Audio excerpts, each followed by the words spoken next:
Have you ever realized that the time has come for a change in your life, but you feel stuck because life can be messy?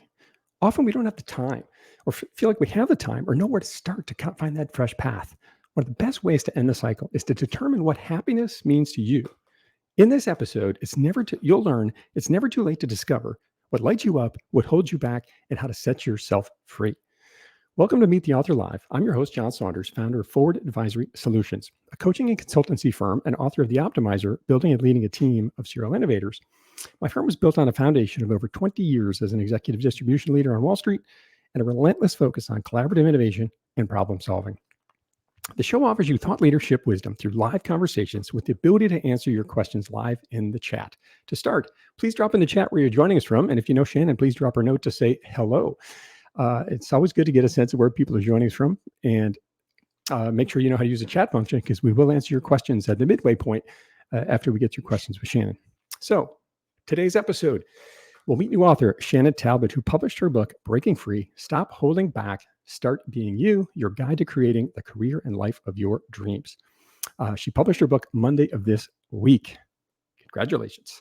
Her book offers a roadmap to stopping with excuses and saying a big heck yes to living the life of your dreams. A little bit about Shannon. Shannon is a certified health and life transformational coach, a former corporate leader in advertising and financial services. Shannon started her own coaching and speaking company to help working professionals live happier, healthier, and more fulfilling lives. Shannon has an MBA from the Schulich School of Business and has been featured on CBC Radio, Canadian Broadcasting, and in today's parent, Shalatine, Lifehack, and Thrive Global. Shannon lives in Toronto with her husband and two young sons and loves singing karaoke. Finally, we have something in common. Shannon, great to see you. Welcome to the show. Thanks so much. Great to be here. It is such a pleasure to have you on and getting to know you and your story. How does it feel now? Book came out Monday. How does it feel to have a book out there and be a fully published author? Feels really surreal. It was a dream I have had since I was 10 years old. And it's just feels great to be able to say that it's out there and I did it. I mean, unbelievable. And we've got some people jumping in the chat here. Several. John Thompson, hello, welcome. Nafis Khan's, Georgetown friend, Jordana Fry from Toronto. Jordana. Jessica Moffat, hi. Jessica, thanks for jumping on. And Jen Garrett, appreciate you guys joining. Shannon, your book is fascinating, and you've had this, I'm going to call it non-linear career, which I think many of us have, but we have this kind of assumption that, my career should be this straight path line, right? Which of course isn't reality. As you look across your early career, how did you think about success? Because so much of this story about sort of like we tie success and happiness together. What did success look like for you early on?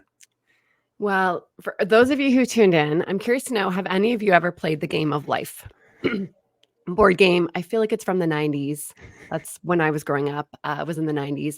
And as silly as it sounds, that is how I define success. So game of life, you go to, you have a car, you go to school, you get a degree, you get a job, you get a salary that's associated with that job, you get married, you have kids, yada, yada, yada. And I don't know why, but that for me was how I defined success for a very long time. And it was, okay, go to school. And at the time I was going to be a lawyer. I was going to make $50,000 a year. It was the 90s. And I was going to have 4 kids because that's how many spots there were in the car for the number of kids. And it was just really, okay, I'm going to do this and check. And in high school, I had 2 secret silly dreams. One was to be a speaker. One was to be an author. But those weren't in the game of life. Those weren't real careers. So for me, it was like, nope, I got to go to, I went to business school, got my business degree, went into banking right after university, got a really great job. I was one of the few Spanish speakers on the team. So I got really great opportunities. I moved up the corporate ladder.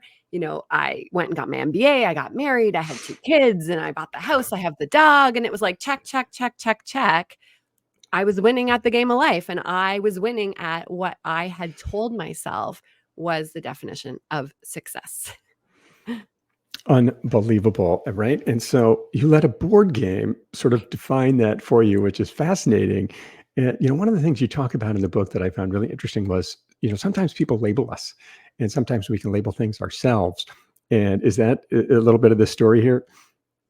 Yes, exactly. And a lot of it, I did it to myself, right? It wasn't It wasn't anyone telling me, oh, Shannon, you have to be this or you have to do that or that's silly. It was, no, I put the own labels on myself and put my own, oh, this is success has to be this. And yeah, I totally did it to myself. My parents never told me what to be or anything. It was all self-inflicted.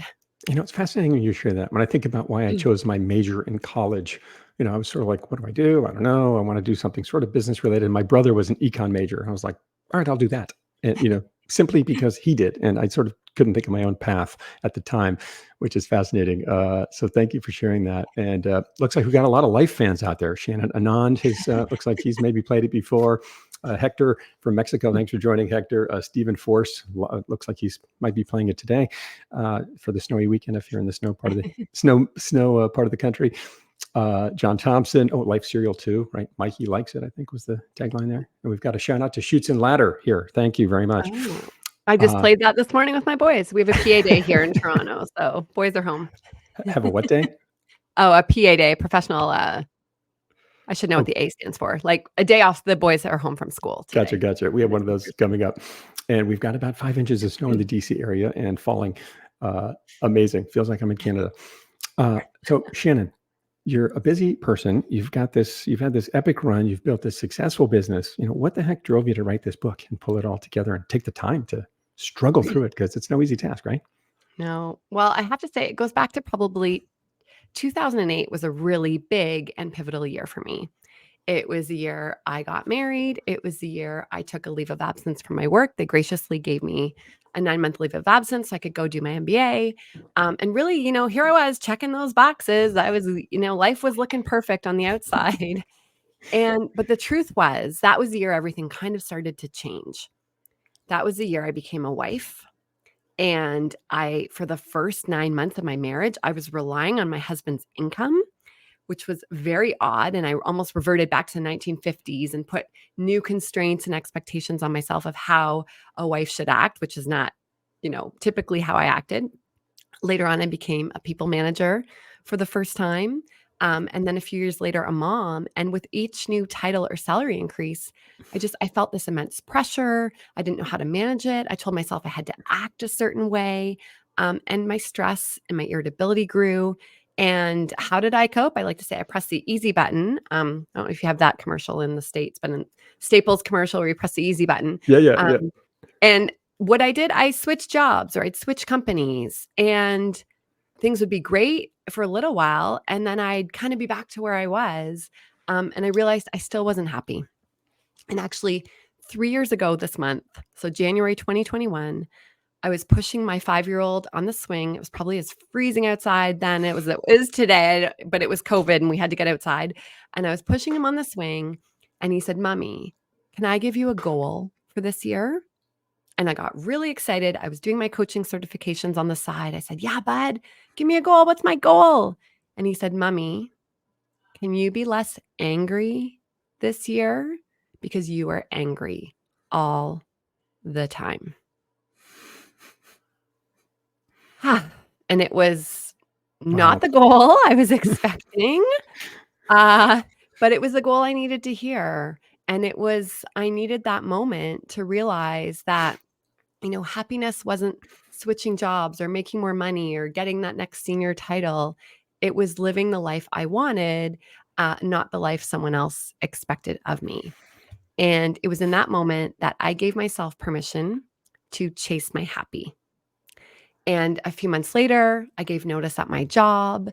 And I took a risk. I started my own company where I do coaching and speaking and then later writing my book. And I changed my definition of success from title and salary to have more passion and purpose and work-life balance. And I've now, helped thousands of professionals to live happier, healthier, and more fulfilling lives. I still have the hair on my arm standing up from picturing that moment of you with your son in the swing and, waiting for this sort of elated moment of, "Mom, go do this," or "I hope you, win this or get the new, whatever." And he said, "Stop being so angry." Like, do you remember how you felt in that moment? Oh, it was like a dagger to my heart. I expected him to be I don't know. He's very athletic. I expected it to be like, I want you to do 100 push-ups this year. Or, I thought it was going to be a fun goal. Was not expecting those words to come out of his mouth at all. After I spent, was 25 years on Wall Street and left a similar path, coaching and consulting operation and writing a book. And I'll never forget early on in the book journey, I was home one day and it was COVID. And so everyone was home and I went to have lunch with my son, my older son. He was probably 10 at the time. And I remember asking him, I said, does it feel like things are different now with sort of this career change for me? And he looks at me and I said, does it feel like I'm around more? And he looks at me and he said, you were never here. And I'll never forget that moment. And I I literally went on my Marriott app on my phone and it said, Titanium Elite Lifetime Member. Wow. Almost 1,300 nights I spent in Marriott's life to date, which is like 3+ years, right? And boy, I feel like it was a similar moment to your son's thought around there. Really hit me like a ton of bricks. I want to just share with people, if you want to connect with Shannon and learn more about her story, just to keep it so you're aware, Shannon-Talbot MBA on LinkedIn and her website, shannontalbot.com, if you want to learn more about her story. Let's keep rolling. So Breaking Free, this incredible book that I've certainly enjoyed reading. And one of the things I really like about it is how you really speak to us sort of in between the chapters, kind of like pull back the veil and kind of say like, right, people, is this what's happening? I love the way you connect in your writing style. I really appreciate that. But so Breaking Free, Shannon, what does that mean? Well, there's something about when my kids are 5 that they're really sage and wise and something happens with them. So for me, my oldest, who's 10 now, so 5 years ago, he spent 31 days in hospital. And I like to say it was for his appendix gone rogue. It was what should have been really simple, but turned into a bit of a nightmare.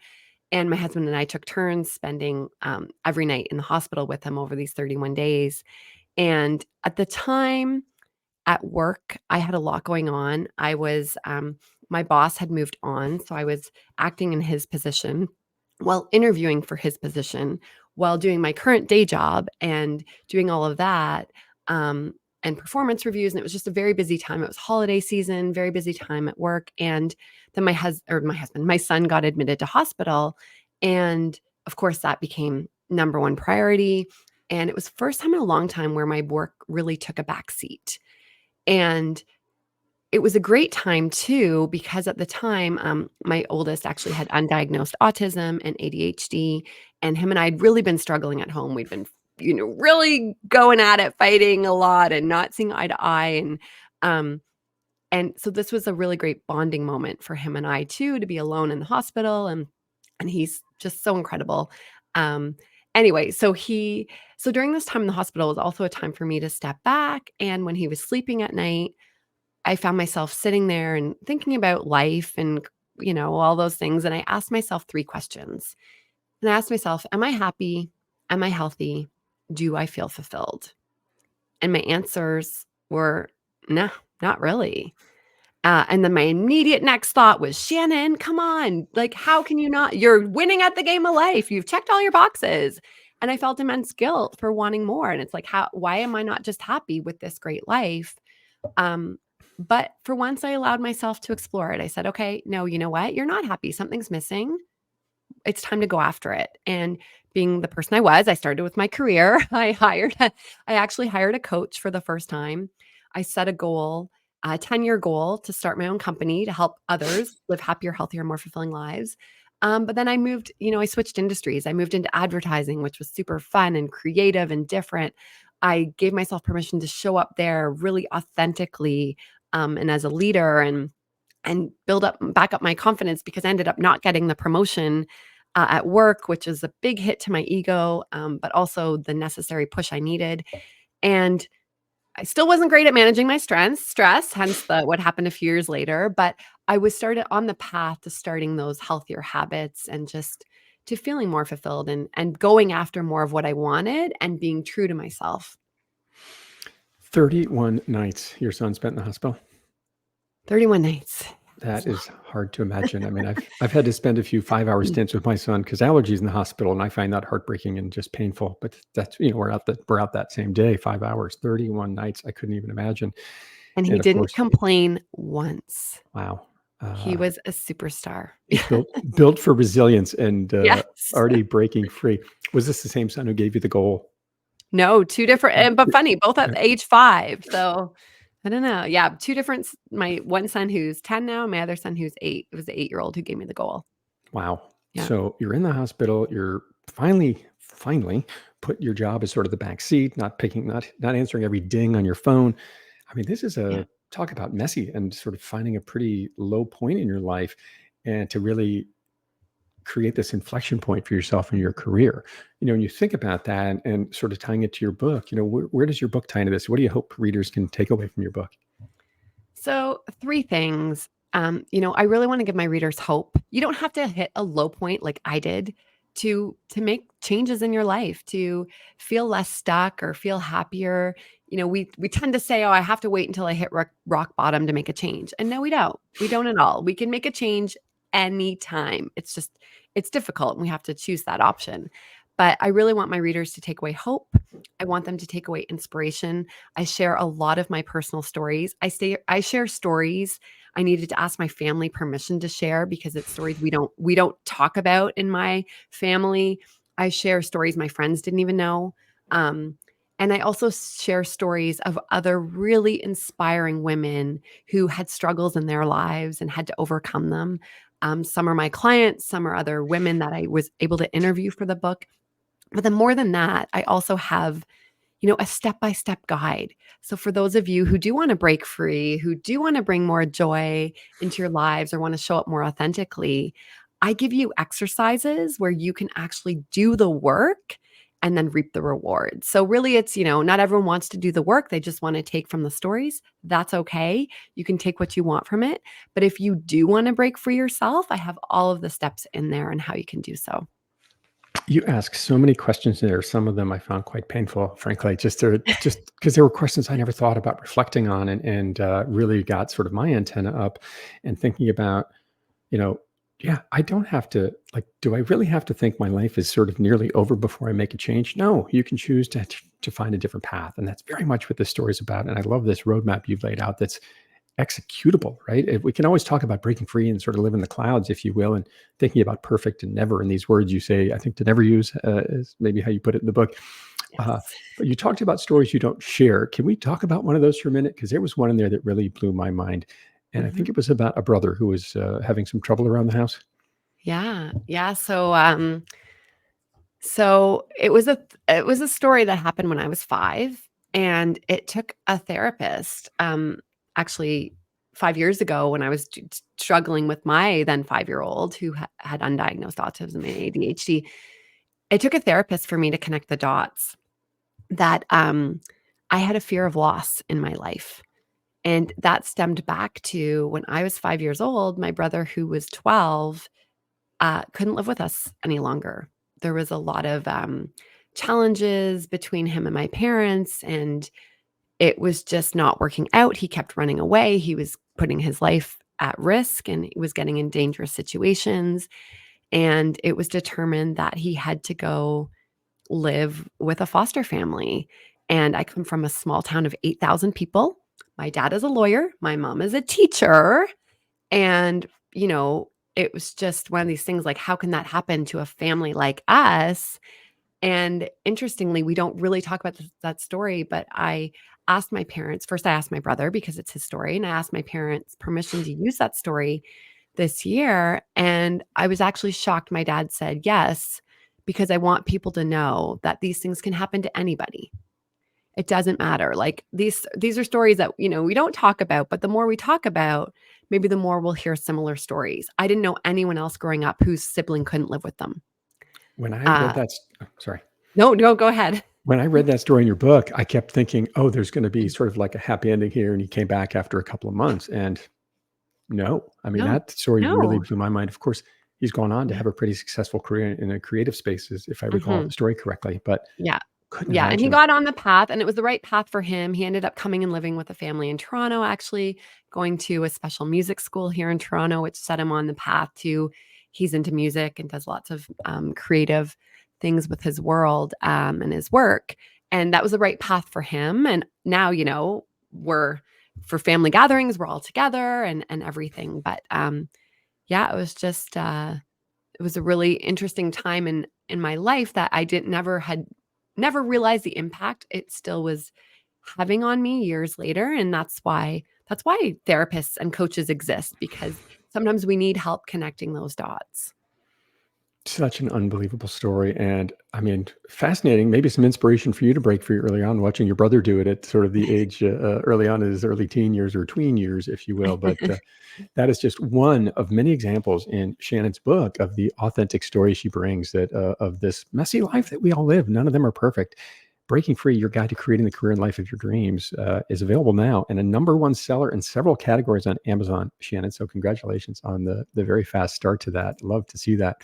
Thank you. One of the most interesting things I find about books and writing them is many people come to books and they say, oh, I've got this great idea. I'm going to put it out there. And then what often happens is they get somewhere through it, and myself included, as I wrote my book, you kind of learn something along the way. Shannon, what was a key learning, or what surprised you about your book along the way? So in a way, too, writing my book was therapy for me. I got to connect those dots, as I was just mentioning. But for me, I remembered how much I dislike feedback. And I worked in the corporate world for 17 years. That's a lot of performance reviews, a lot of mid-year check-ins. And I don't like feedback. And it stems from my first job in banking. I got to work on really exciting projects. I got to fly all over Central and South America and the Caribbean because I spoke Spanish. And I thought I was doing a really great job. And my very first performance review, my boss told me that he was going to give me a C. Hmm. And I was devastated. I was, High achiever. I'm a high achiever, straight A student. I'm okay with like C's in math, maybe, or science. That aren't my strong points. But a C, I was just in shock. I remember I went and called my dad. And my dad goes, well, did you challenge him? Did you ask? No, no, no. And I was like, no, because I didn't want to cry. I did not want to cry at work. I thought that was a sign of weakness. And so I didn't challenge it. And it's funny, later on, years later, I realized my boss was actually going by the banking bonus system, and a C wasn't bad. A C was actually decent. But I didn't know that, and I didn't connect the dots. And I also never, I went back and asked him questions, and he was like, you're doing a great job. Like, there was just so much there that I didn't understand, but I also didn't pursue it as much as I should have. But to date, I dread getting feedback because I always assume the worst. But one thing with my book was I hit this point where my editor loved my book. I thought my book was pretty good, but I was like, what if nobody else thinks that? So I went out and I got a group of beta testers who are my target audience, and I had them read my book. And I seriously felt sick to my stomach. I went away. I was actually on a road trip in the States with our best friends during that time. And I was dreading getting the emails in because, again, I assumed the worst case scenario. I really thought people were going to say, like, this is garbage. Don't release this. And which is silly. We do these things, right? We tell ourselves these stories and we tend to go to the worst case scenario. And I see that with my clients all the time. We're like, immediately go from A to Z. And my book was garbage. But I was like, you know what? No, I need to know. And I leaned into the discomfort. I was like, no matter what, my book will be better as a result. And it was, I got some really great constructive feedback, which made my book even better. But the beautiful thing was I actually got a lot of, wow, Shannon, it's like you were in my head. Wow, I can't believe this happened to you too. Oh my gosh, that story is so relatable. And I had this happen to me. So what I ended up getting back were stories. And people, even one person was like, I couldn't put it down. I had to have my husband do all the cooking that weekend. And so I think sometimes too, what can happen is actually getting feedback can boost our confidence. Getting that support can boost, our belief in ourselves, which is sometimes what we need to be able to put ourselves and our work out into the world. And that's what happened with me for this. So feedback is so powerful in our careers and creating something, right? Getting it to people early on to say, does this thing make sense? But the other theme in here that really is powerful to me, and I think is such a key lesson for all of us, is just because you hear some kind of feedback and you don't like it, don't be afraid to ask a follow-up question. In this case, you sat very angry for many weeks, if not months, if I recall from the book. And meanwhile, you actually got a decent review, but we're sort of equating it to like ABC in school, right? Yeah. And we're frustrated about it. I remember vividly working on Wall Street early on in my career. And this guy, I was probably 21, 22, 22, 23 at the time. And this gentleman that was probably 30 to me was like an old guy, right? At the time. And been at it for a while. And he got passed over for promotion, and he came in and moped around the office for probably a month, and soon after was gone, and couldn't get over it. And all he really needed to do was say, well, maybe there's something more I could do here and learn from this experience, and refused to do that, and just chose to take this angry path. So thank you for sharing that. And when we don't have that clarity, that communication, sometimes that can cause sort of this disengagement for people in their jobs, right? What else, or why do you think what is the core cause for disengagement, you think? Well, and what's really sad right now is I saw a study done by Gallup last year, 2023, so recent, that only 21% of people feel engaged at work right now. And I think part of it is the last 4 years have been, we've had so much change with COVID. COVID has changed the way we work, the way we live. It's changed everything. So getting used to new routines and everything, that's exhausting, which could be why, we don't feel engaged at work, because there's been so much change and we're just trying to survive. But also too, there's lots of job losses happening. The economy is not great. There's a lot of things going on, which leans into our fear to change, right? So, maybe we're scared to ask for that promotion or a raise, or to look elsewhere, because, then that job security might not be there. Maybe we'll be let go, or things like that. But the more we can overcome that, the more, we all deserve happiness. We all should feel more engaged at work. We work 90,000 hours in our lifetime. We might as well get some joy out of it. And if I can share, I have one really great client story, actually, where I actually had a man come to me a couple of years ago, and his wife sent him to me. So he had the, free discovery call with me. He was very hesitant. He didn't think he needed a coach. He didn't really know the benefit of working with a coach, but he was in a job where he was no longer happy. And the stress of it was starting to impact his health. And his wife was worried. She was concerned for him. And so he had a call with me. He ended up working with me, and it was so interesting. We had 2 paths. Well, actually, he had 3 paths. He could stay where he was and be miserable and potentially have health consequences. He could switch companies, or we could look at how he could be happier in his current role. And in the end, he didn't have boundaries set up. He didn't have healthy professional habits. So we needed to set up some boundaries. So he did disconnect from work at the end of the day. So he did have him time. So he could work out, those healthy habits. But the beautiful part was too, he was also, he'd worked in this company for 20 years. He really valued the company. He liked what they stood for. He just wasn't happy in his role. So with him, what we did was, there was actually reorganization coming. And so we worked together to create what his ideal role would be. We got rid of the stuff he didn't like. We created this role, and I worked with him on how he could go and ask for it and communicate it to the leadership team in a way that benefits them, but also him. And he sold it to them. And, he got to then have this role that made him happy, staying at a company that he enjoyed, while still having all these healthy habits set up. So he did still have energy, and he didn't burn out, and he could manage his stress. And I just love that story, because it's not always that we have to leave companies or switch jobs. It's sometimes we just have to do the work to bring more energy and joy into our lives. So this gentleman, first of all, had to come to you because his wife was like, go talk to this coach lady and get yourself straightened out, right? So good start, right? I can only imagine him sort of walking in with this sort of angry and not happy to be there, right? And so talk about a hill to climb for you to kind of start this relationship out, but then really helping him understand where he was, the habits, right? We are what we do, right? And he was living sort of this unpleasant, unhappy life, and you helped him sort of take a more objective view of what was going on. And if I recall the story correctly, the job that he was actually moved into did not exist at the company before, correct? Did not exist. Nope. So not only did he find a job that was very fulfilling and interesting to him, but it created immense value for the organization, so much so that they opted to create a new payroll spot for it. That's incredible. Yeah. Yeah, Wow. we just have to, get the courage. I think, there's lots of sayings out there. It takes 2 minutes of courage. That's all we need. 2 minutes of courage to make the ask. And at the end of the day, if they'd said no, that's okay. Then he could have chosen the other path and, left the company and gone somewhere else. But either way, he wasn't happy in his current situation. So anything was better than staying where he was.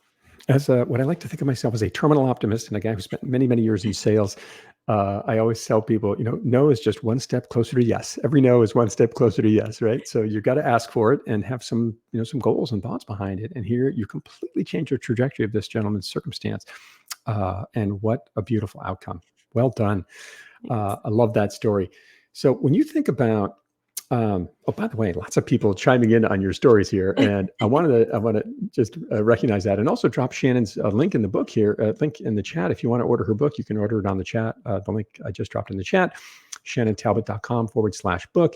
But people really appreciating your stories. And Sarah wanted to say hello. She's calling in from her sister's place. Lovely. Elena's on here saying hello. Nafis. Now, Nafis, thank you for sharing this. This is such a great example of something I always say, which is vulnerability breeds vulnerability. And here's Nafis sharing, I'm sure, a pretty tough story in his household as well. Thank you for sharing that. Anand, thank you for joining us today. And yes, I think this is in reference to Shannon's brother's story, where he has had this lovely career in the creative space, which is amazing. So good. We didn't get a name here, but right, someone else giving you a shout out here for really sharing that story. And I'm telling you, Shannon's book is filled with these painful stories. And if you think you've had a bit of a messy run at it, I encourage you to read Shannon's book. It's really unbelievable. And one last note here from Elena, our belief in ourselves to put our work out into the world. And it's not easy to do, right?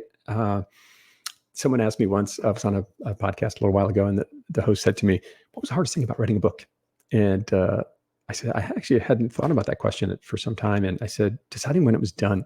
Right. Which is pretty tricky because at some point you have to hit send and then there's no more, right? Pencils down, no more, no more changes. And that could be pretty interesting. True. What was that for you? That was there a hard moment for you in the book? I think the hardest part for me is my book, for anyone who's read it or starting to read it, it's not chronological. So it's not.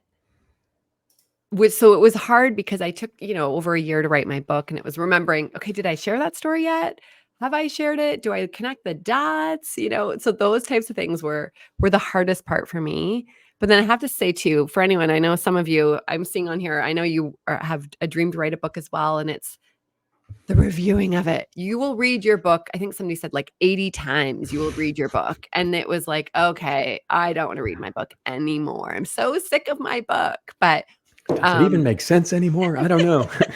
And then as you're reading it, I think it was even the last few versions, my confidence in my book declined. It was hilarious. Like I started feeling, this is pretty good. I'd laugh, I'd cry, it brought out all the emotions. And then towards the end, I was just done with it. But it was actually a pretty fun experience and better than I anticipated. Right. Better than I anticipated. Lots of fun. Learned so much along the way, and certainly have found a better and I won't say better, but more meaningful way to define success for yourself and so many others. And I want to just share with the audience very quickly. We've got a couple questions left here. Then we're going to jump over to audience questions. So if you have some, please drop those in the chat now, and we'll get those queued up, and we'll jump over to you in a minute. And before we move on to the rapid fire questions, so Shannon, a couple more questions here before we do that. We talked about success early on in your career, this game of life, the board that you valued or built around the board game. What does success look like for you today, or how do you define success today versus those days?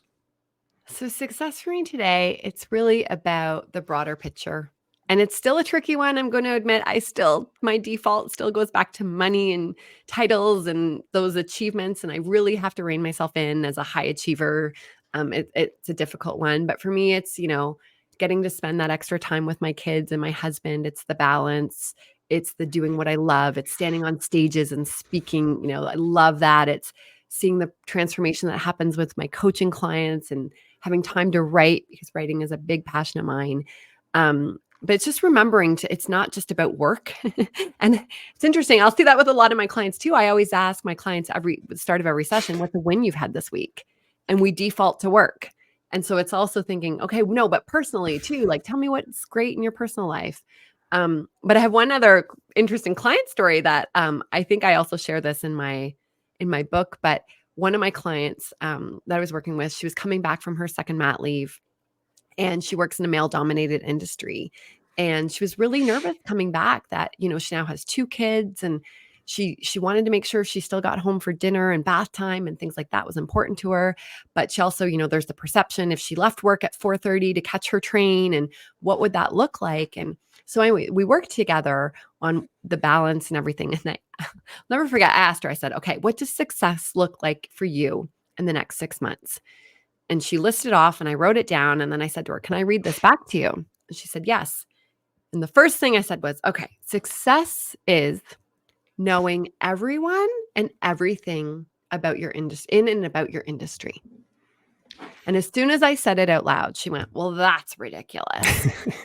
Like, yeah, it is ridiculous. She had set the bar so high. It was like, it wasn't going to be achievable. So it was, it's sometimes we need another person too, to put us in check of what a realistic definition of success is. And the last thing I'll just say on this too is I also now really try and stick with what is in my control, because so much is outside of our control. And if we include those things in our goals and in our definitions of success, we may be setting ourselves up for disappointment because we can't control them. So key. I mean, how great to have that sounding board and you as her coach to say, do you realize what you just said out loud? And this is completely unattainable, which is only going to leave you frustrated for months and months, if not years to come. So great work for you to really helping them kind of reframe that. That's what coaches do, right? To help us really kind of reframe our thinking on so many things. And many times eradicate words like, every and never and all, right? Because sometimes we use those and it's just not realistic. Yeah.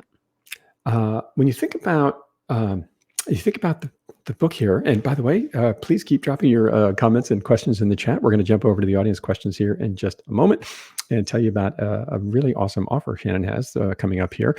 But Shannon, thinking about breaking free, what are your goals for the book here in 2024 and beyond?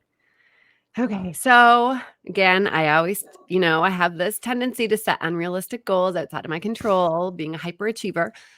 So this time I was like, my main goal was publishing and releasing and marketing my book. So that was really, it was just being able to say, hey, a dream I had since I was 10 came true. So that's really what I focused on. But of course, I want book sales, and I want to grow my speaking business over the next few years. And I do have this one kind of fun goal that, I really want to speak, and I don't know where it came from, but I really want to speak on a stage in California, to perhaps Silicon Valley type risk takers about how to go after, more of what they want. And, it's okay to fail and get back up and just bring more passion and purpose into our lives. Silicon Valley. Where's my Stanford friends, everybody? Come on. Where are my Stanford friends? Reach out to Shannon. See if you can help her out here. But I love that. And I really appreciate this inspiration you take from, these extraordinary risk takers that seem to gravitate towards that part of the world and want to, try to make the world interesting and a better place. And another thing you're doing in the next couple of weeks are these workshops you have lined up, right? And can you tell us a little bit about those? Sure. So not next week, but the week after, I have 3 different time slots for the Pursuit of Career Happiness workshop. So they're free, they're 90 minutes, and they're really a time for you to come and figure out, okay, it's almost like we're going to do an audit of your career in a fun way, though, because audit doesn't sound fun, especially in the banking world. But we're going to do a fun audit of your career. And then we're also going to give you some action steps, some simple and tangible action steps of how you can improve some of those areas in your career so that, you can also break free and chase your happy in your career. Chase your happy. And so 3 workshops coming up, 9 minutes long. You can see the dates here, January 29th, 31st, and February 2nd. I just dropped a link in the chat here, which is Shannon's calendar, if you want to connect with her and learn a little bit more about that. Shannon, what is sort of briefly, what does a career audit look like? Career audit is Are you a CPA? No. No, my husband laughs. He's like, having your MBA doesn't make you really good in math, does it? Which, no, I'm not good in math. No, not at all. But no, career audit, it's really looking at, so So often we look at the big things, we look at title, we look at salary and things like that. But what this is, it's going into it deeper and looking at various aspects of your career that you may not always think about, and you may not have really looked at, okay, how does your current career line up with what you're looking for or what your values are and things like that. So it's doing a deeper dive into the various areas that make up our career. Finding that alignment with what our career's about and what we like to do. I mean, so often we sort of never find or take the time to do that. So what a great offer to put out there to the universe. As I said, Shannon, grab Shannon's link in the chat there to sign up for that. And now we want to open it up to some audience questions and see what's on people's minds out there. I do see a bit of I'll call it a bit of a comment question here, but I think it's one interesting to look at from Aswati. Hopefully I'm saying that right. Thanks for sharing your stories, especially on feedback and leaning into discomfort. Discomfort is a term we hear a lot, particularly when you talk about what you're talking about, which is breaking free and creating change. What would you say to somebody, Shannon, thinking about, gosh, how do I start to lean into that discomfort? Because discomfort sounds uncomfortable. The best way I can describe it is, have any of you ever done a renovation? And it can be a small one, it could be a big one, but I like to think of it as a renovation. Okay. So, and even watching those, even if you've never done a renovation, think of the TV shows, right? It starts with a beautiful picture. This is what your end state's going to look like, your new house, your kitchen, your closet. It starts with a vision. Then you get into doing the work. And you know what? Oh, maybe you have a wall that can't be moved. Maybe that material is out of stock, or it's going to cost thousands of dollars more, and things get messy. So we have this beautiful vision, we get into doing the work, and things get messy. You might start questioning, why did I ever do this? Why did I start? What's going on? Maybe I should give up. The beautiful thing about a reno is you normally can't give up. Unfortunately, the same doesn't apply in our lives. But you know that the end product's going to be worth it. It may not be the exact same as the vision, but it's going to be worth it. And if you can get through the messy, if you can stick it out, that is when the transformation can happen. And it doesn't feel good. And I tell my clients, we usually feel like we're going backwards before we go forward, because you have this greater self-awareness, things are coming up you didn't know before, and it feels so icky. But that is when we grow. And we don't, that's how we explore and do things that we maybe haven't done before, is those come from a place of discomfort. And so it's like, lean into the discomfort and know it's worth it. Wow. Discomfort is, I heard once Noah Kagan, who's one of the early employees at Facebook, who actually got let go just before stock options vested, wrote a book about it. Now he's gone on to do much bigger things, but I heard him talk a while ago, and he said, let discomfort be your compass, right? Mhm. Wherever you feel that discomfort, follow that and see where you land. Because as you said, when you lean into that discomfort, that's where we can learn and grow. And getting out of our comfort zone is where really positive change can happen. So I couldn't agree more. And I love that. We have another question here from Dave McCurdy. Congrats on achieving your dream of writing the book. When you think back on realizing that dream, what are you most proud of?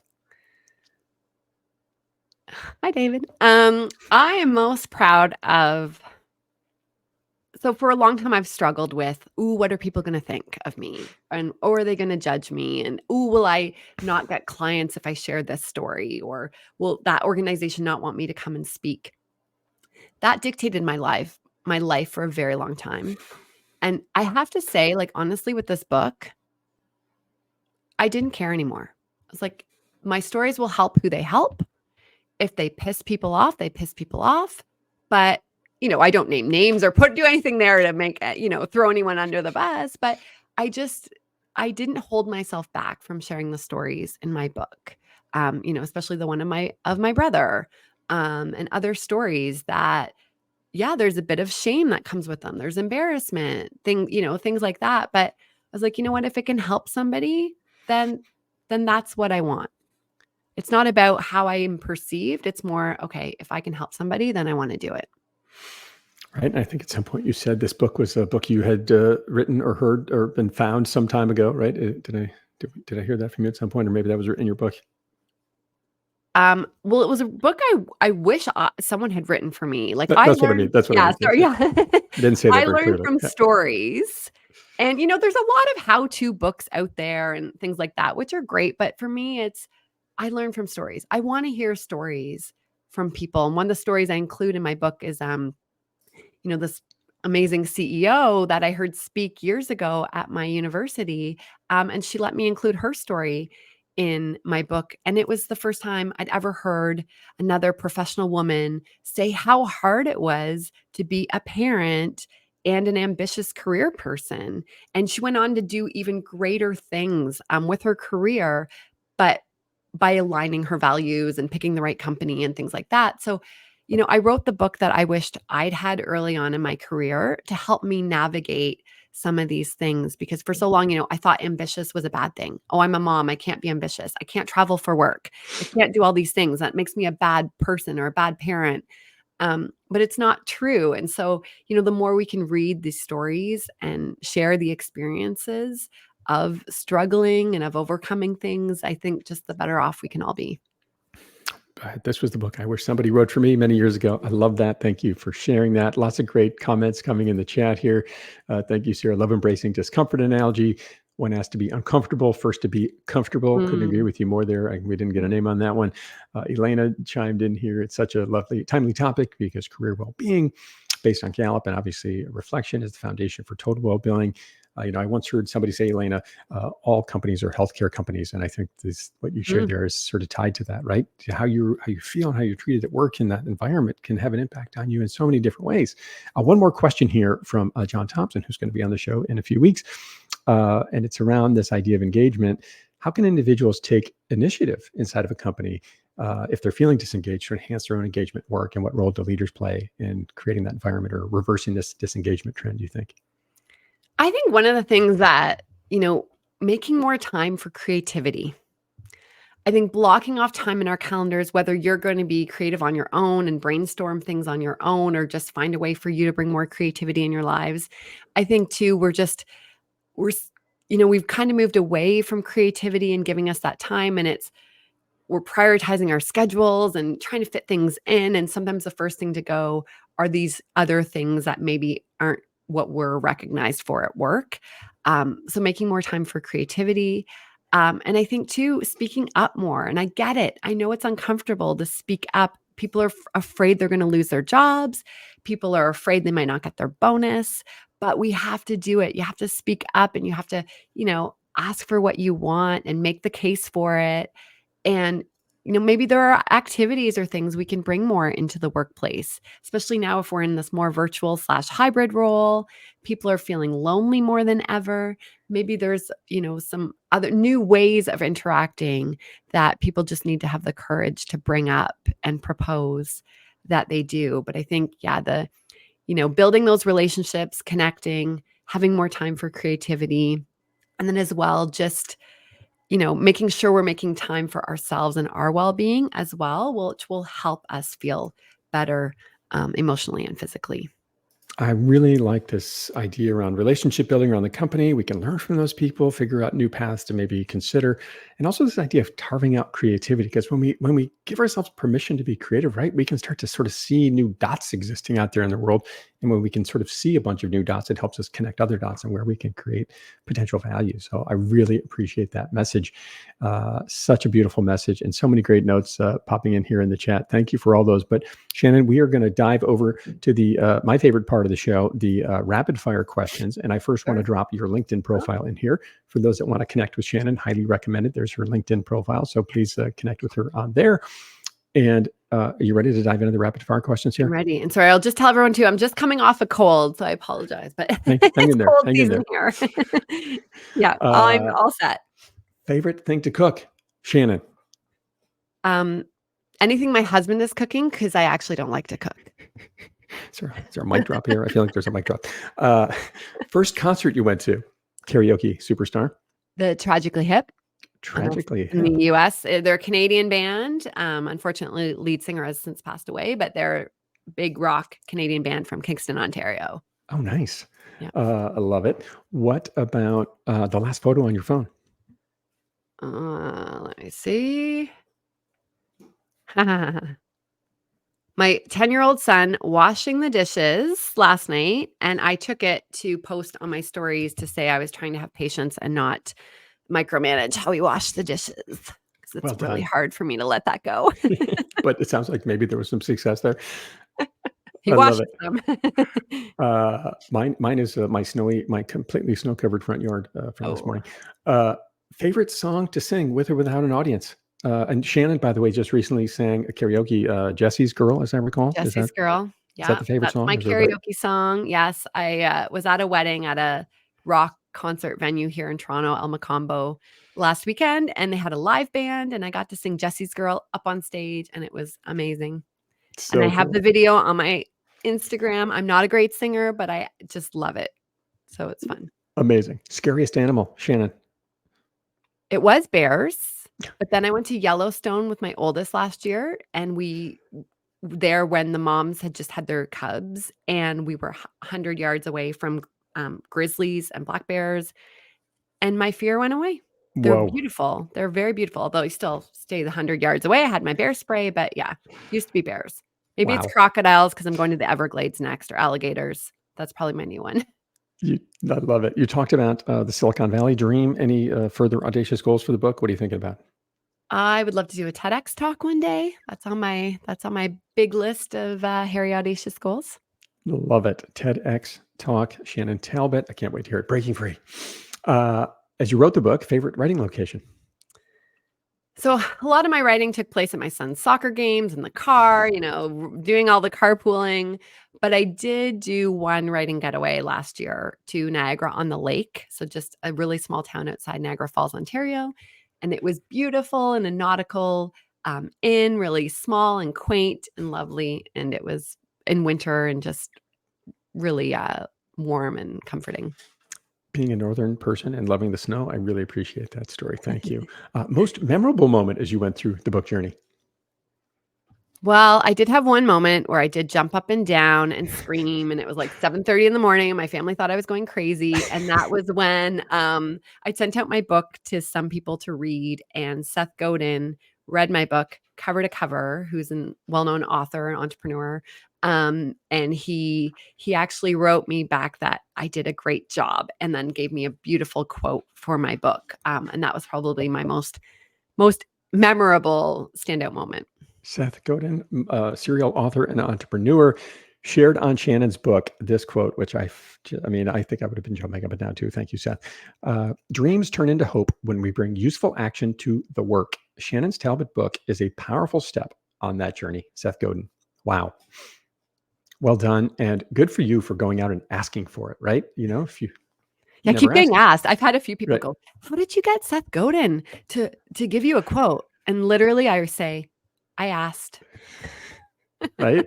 Sometimes we got to be a little bit audacious and get out of our comfort zone, right? Mhm. Two more questions here, Shannon. Describe your writing journey in 5 words. Ooh. Vulnerable, uh, repetitive, um, 80 times. courageous, uh, consistency, just writing a lot every day, and what was another one? Fun. It was fun. What a beautiful message, and what a journey you've been on, and sharing all of this messy and this whole idea of chasing your happy. I love it. Closing thoughts for our listeners here, Shannon. So I would say so often we focus on what could go wrong, right? What are those worst case scenarios? Our brains are designed to keep us safe. And that's great for a reason, but it also holds us back.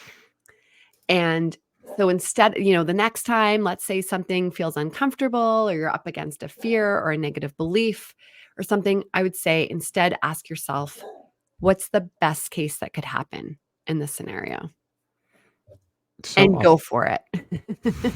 so often, right? We say, "Oh my God, this could go wrong. This could break. This could make me look stupid." All of these things, right? What if we said, "What could go right?" What an amazing message.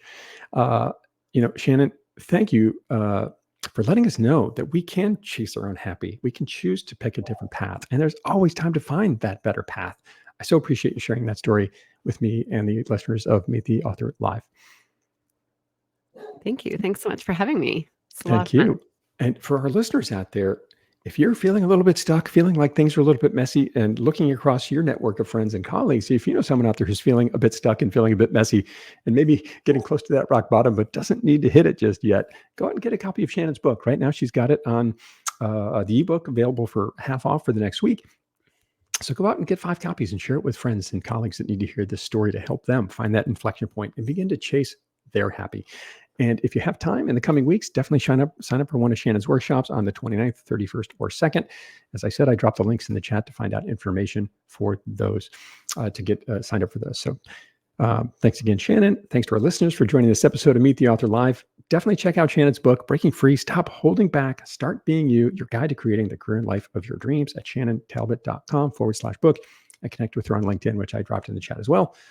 And as I said, go ahead and take advantage of this great price Shannon's put on her ebook for the next couple of weeks. Connect with me at JCS Optimizer on LinkedIn and Instagram, and to stay up to date on the live schedule. Thanks again for joining us, everybody. I'm your host, John Saunders. Keep moving forward.